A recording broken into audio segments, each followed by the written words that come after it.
Every time the teacher asked a question in class, this boy was always the first to raise his hand. However, the teacher steadfastly ignored him just because his shoes had a large hole. Even the pants he wore were patched up in several places. His whole appearance carried the scent of poverty. The teacher disliked him and thus gave the opportunity to the principal's son. The boy, feeling disappointed, lowered his hand as the emotions of anger began to build up inside him. Lunchtime also became the moment when his anger erupted. Everyone had their meals, but he could only sit and watch.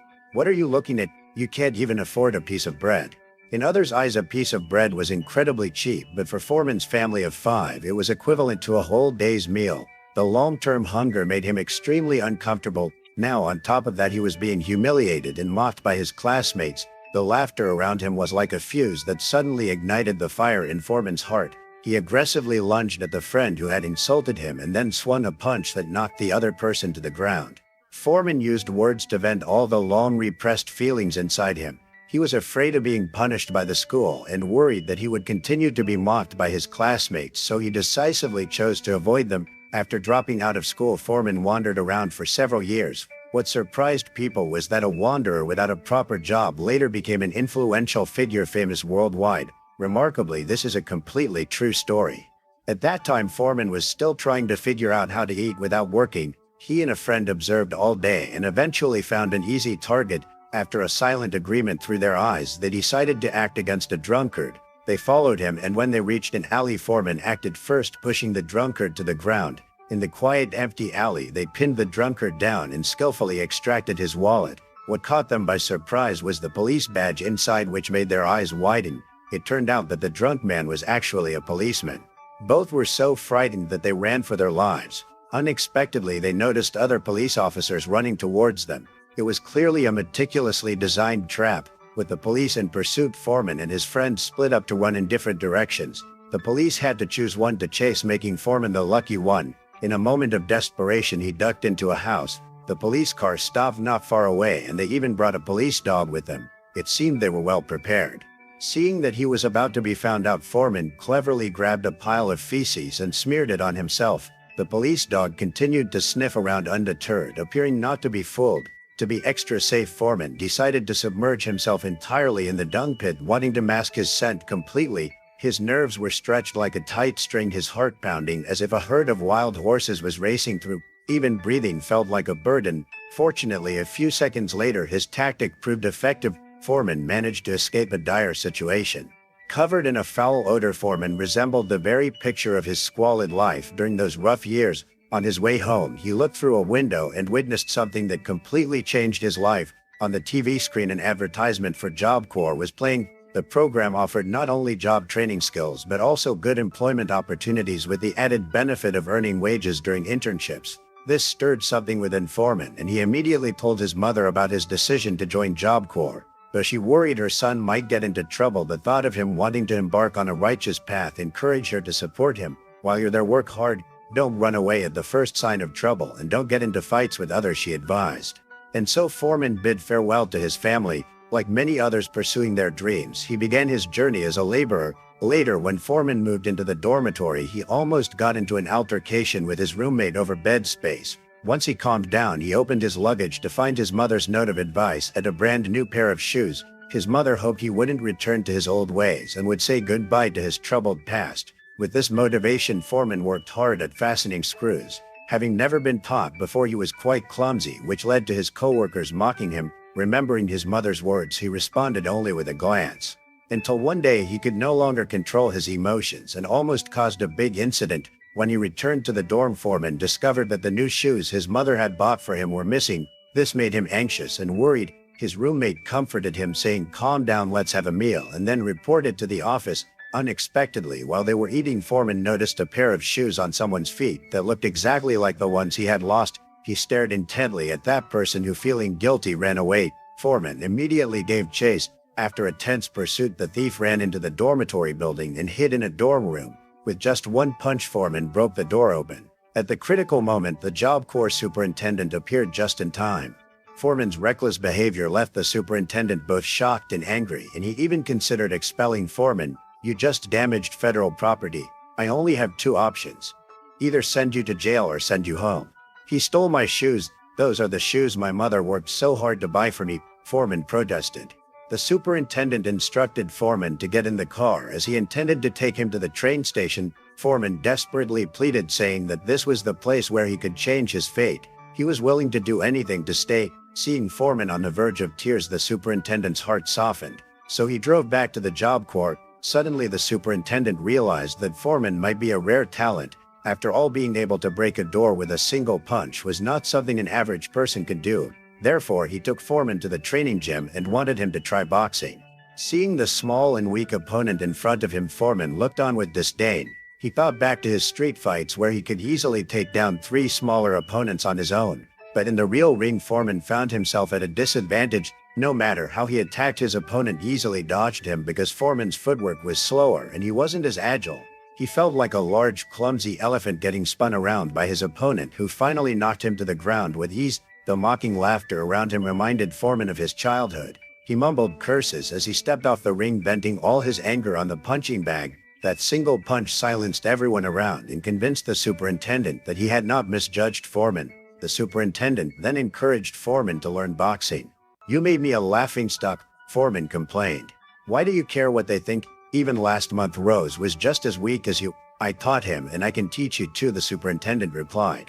And so Doc officially became Foreman's coach. He scheduled a systematic set of lessons to help Foreman begin professional training, starting with basic movements, then moving on to physical conditioning and how to regulate his body during training. Foreman studied incredibly seriously and worked very hard. After 2 weeks, he made noticeable progress. Following this, Doc arranged a second match for him. The small opponent, just like before, used agile footwork to find opportunities. But today was not like the previous encounter. Foreman was no longer blindly throwing punches. Instead, he found the right moment to land a decisive punch and secured the victory. After this easy revenge, Foreman's confidence doubled.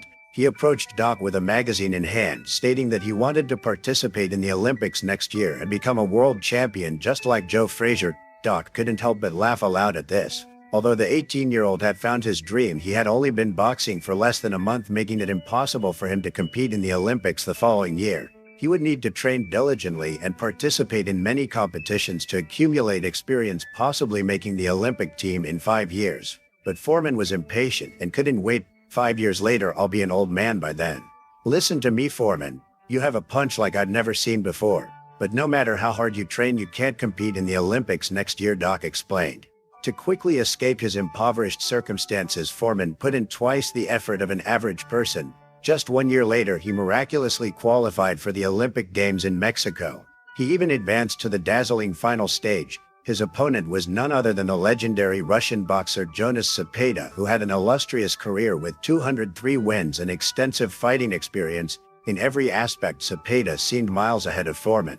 Foreman faced an extraordinarily difficult match. The coach sat by the sidelines. His Job Corps colleagues and family members watching the television were sweating bullets on behalf of Foreman. The commentators candidly stated that Foreman was likely to lose this match. However, as the match reached its second half, Foreman seemed to awaken like a fierce beast. He began to display his true strength, throwing 3 punches in rapid succession, followed by a barrage of thunderous attacks. Since his opponent had already expended a significant amount of energy in the first half, he no longer had the strength to defend himself. Seeing this, the referee quickly intervened to stop the match. This meant that 19-year-old Foreman had made a shockwave by winning the Olympic gold medal. But this was only the beginning of his illustrious career. Later, Foreman entered the path of professional boxing. Regardless of how strong his opponents were, Foreman relied on his exceptional talent and relentless training. His boxing career reached its peak as he achieved a record of 36 consecutive victories. His next opponent was the heavyweight boxing champion Joe Frazier. Even though Foreman's recent winning rate was impressively high, the audience did not hold him in high regard. After all, once Frazier had defeated Ali, he maintained his championship status for a long time. Countless challengers dared to face him only to meet with crushing defeats. Moreover, Frazier had a devastating left hook that, if it landed, could very well send someone directly to the emergency room. But Foreman was not afraid at all. As soon as the match began, he actively attacked, determined to seize the gold belt from his opponent. Joe Frazier, however, was known for his legendary skills, and his left hook had just come into play. One more blow and the match would be over. People thought that after being hit, Foreman would not be able to continue as actively as in the beginning. But Foreman remained proactive, soon landing a hook on his opponent. Although he was also struck by Frazier's left hook, he did not fall. Such resilient endurance left everyone in astonishment. Then with relentless assaults, Foreman eventually knocked Frazier to the ground. Frazier was down. The heavyweight boxing champion began the 8-second countdown. Frazier struggled to stand up. He did not want to be defeated by such a young opponent. However, against Foreman's storm-like attacks, he was like a punching bag, unable to resist. Finally, after being hit by Foreman's two thunderous punches, Frazier could no longer continue the fight. In just 2 rounds, Foreman overwhelmingly won, becoming the new heavyweight boxing champion of the world. Just as Foreman reached the pinnacle of his life, he indulged himself excessively. The money he had worked so hard to earn was quickly spent on luxury cars and beautiful houses. Of course, there was no shortage of beautiful women around him. Every day, Foreman immersed himself in a life of opulent decadence, neglecting his training and work. This continued until a year later, when Foreman faced the challenge from Ali. Before the match, Ali mocked him in front of everyone, saying he throws wild punches at Frazier, hitting like an Egyptian mummy. Foreman paid no attention to Ali's taunts. In the eyes of industry insiders, Foreman was a strong young man, while Ali was seen as old and outdated. Not only did he have little chance of winning, but he might not even last 3 rounds. After the match began, Ali threw a few probing punches, realizing that his blows were barely a tickle for Foreman. Then, despite using his famous footwork to counter the fierce attacks from his opponent, Ali was still hit by a punch from Foreman. In the second round, Foreman continued to attack tirelessly. Ali covered his head with his hands and used a clinching strategy to try to prolong the match. He even used his sharp tongue, hurling trash talk at Foreman to rattle him. Ali knew that his age was a disadvantage, so he relied on his wealth of experience in the ring. By persisting until the 7th round, Ali finally began to counterattack. A punch from Ali's right hand. That punch made Foreman stagger. Foreman's relentless attacks had significantly drained his energy, while Ali remained vigorous and powerful like a dragon or tiger. Realizing he had fallen into the enemy's trap, Foreman decided to pursue a quick victory or risk an inevitable defeat. But by the 8th round, his punches had lost their power, weaker even than those of the women doing square dances. Seeing the opportunity, Ali used a combination of punches to knock Foreman down. Just like that, Ali successfully reclaimed the heavyweight boxing championship belt and ended Foreman's unbeaten streak. This dealt a heavy blow to Foreman. For the next 6 months, he fell into a deep depression and severe mental decline. With encouragement from his mother, Foreman eventually managed to gather his spirit and return to the boxing ring.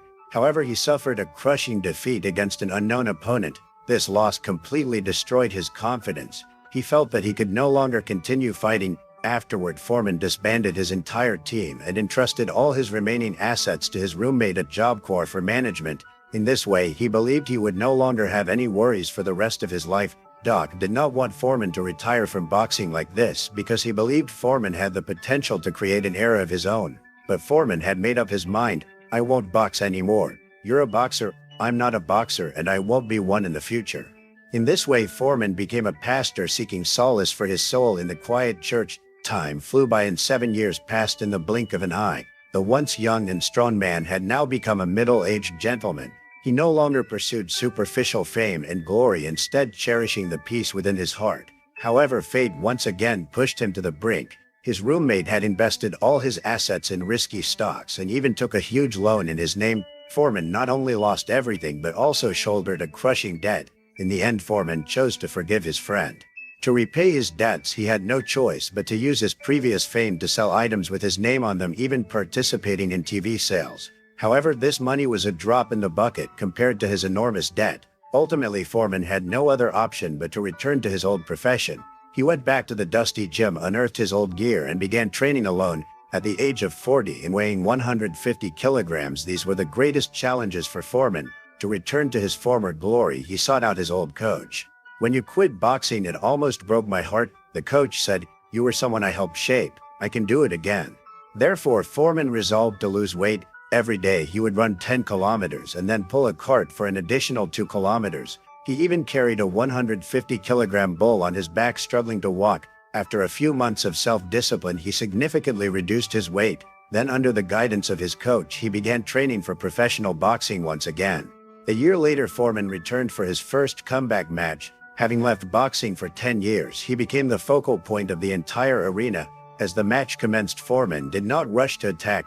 Instead, he chose a defensive strategy to look for opportunities. The audience in the stands appeared dissatisfied, hoping to see Foreman with his characteristic powerful boxing style of the past. However, his hurried punches only missed and hit the air. Following the coach's advice, Foreman proactively increased his attacks in the second round. He seemed to have regained his former rhythm, completely dominating his opponent. During the match, he continuously reminded the referee to pay attention to the opponent's condition to avoid injuries. Since becoming a pastor, Foreman was no longer the fierce beast of his youth, yet he still easily secured victories. In the ensuing matches, he won effortlessly, achieving 18 consecutive victories. It was as if he was declaring to the world that the strongman was back. In just 2 short years, he completely repaid his previous debts and even saved over $10 million. This sum was enough for him to live a carefree life. However, Foreman did not want to stop there. He wanted to reclaim the gold belt he had lost 10 years ago. 3 years later, at the age of 45, Foreman finally qualified for the World Boxing Championship. His opponent was the reigning boxing champion Axel, who was only 28 years old. He was at the peak of his career with top-level speed, power, and agility in the world. Out of 35 matches in his career so far, he had knocked out opponents in 30 of them. Commentators at the venue bluntly stated that what Foreman should be thinking about was not winning the match, but how to come out of it alive. Axel's capability was indeed formidable. As soon as the match started, he landed a punch right on Foreman's face. Foreman was forced into a defensive position, occasionally throwing probing punches, only to be met with relentless and powerful blows in return. Yet even in such a difficult situation, Foreman persisted and did not fall. He relied on his indomitable will and superior resilience to endure the blows, dragging the match into the 9th round. Seeing the young and vigorous Axel before him, Foreman couldn't help but recall his former self. "I have fought all my life. Long ago I fought because I felt that the whole world hated me, the penniless kid. George Foreman was a poor, humble boxer, but I have changed." Time had worn down his sharpness, and wealth was no longer the dream he pursued. At this moment, he had only one goal: to reclaim the honor that once belonged to him. However, his energy was nearly depleted. Only by delivering a decisive blow could he achieve ultimate victory. Finally, in the 10th round, Foreman seized a small opening from his opponent. With all his might, he delivered a powerful right-hand punch, knocking out Axel, who had held the advantage, and won the match with a single blow. 20 years later, he once again stood on the highest podium in the boxing world, becoming the owner of the gold belt once more. George Foreman is the youngest heavyweight boxing champion in the world, a legend rising from the impoverished slums. His life was filled with countless obstacles and challenges, but it was precisely these that forged the indomitable fighting spirit within his heart. His childhood was difficult but not miserable. It was a precious gift that motivated him to change his life. In the world of boxing, Foreman found his arena, proving his abilities through sweat and hard work. Even after falling from the pinnacle of life to the deep abyss, he strove to rise again. Life is not always smooth sailing, but we can choose how to face difficulties and failures. When we succeed, we should maintain humility and modesty. When we fail, we should uphold perseverance and courage. Only with an attitude of not being arrogant in victory and not losing heart in defeat can we conquer every high mountain and ultimately achieve a beautiful life. The story ends here today. Thank you for watching the film. What do you think of this movie? Please comment below.